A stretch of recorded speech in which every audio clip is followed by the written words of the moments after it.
ఇప్పుడు రాష్ట్ర ప్రభుత్వం రుణమాఫీని ప్రాసెస్ చేసింది. మొన్న 1,00,000 ఇంకొన్ని రోజులైతే 1,50,000 ఆగస్టు కల్లా 2 లక్షలు రుణమాఫీ చేస్తామని చెప్తున్నారు.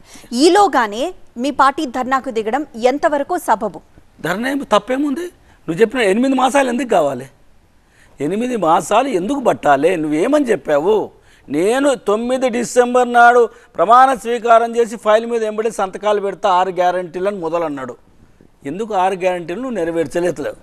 మహిళలకు ఎందుకు మోసం చేస్తున్నావు? 146% మహిళా ఓటర్స్ ఈ తెలంగాణ రాష్ట్రంలో ఉన్నారు.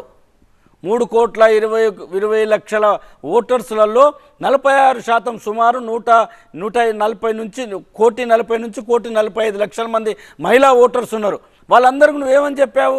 2,500 రూపాయలు పెన్షన్ ఇస్తానన్నావు. ఎందుకు ఇవ్వడం లేదు? చెప్పు, సమాధానం చెప్పు.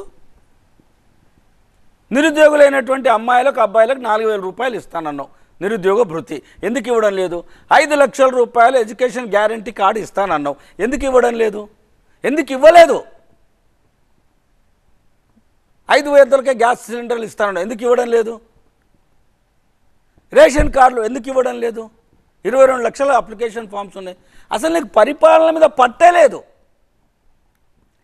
నీ సీటు ఏ రకంగా కాపాడుకోవాలనేటటువంటి హైదరాబాద్ ఢిల్లీ తప్ప నువ్వు పరిపాలన ఎక్కడ సరైన పద్ధతులను పరిపాలిస్తున్నావు చెప్పు.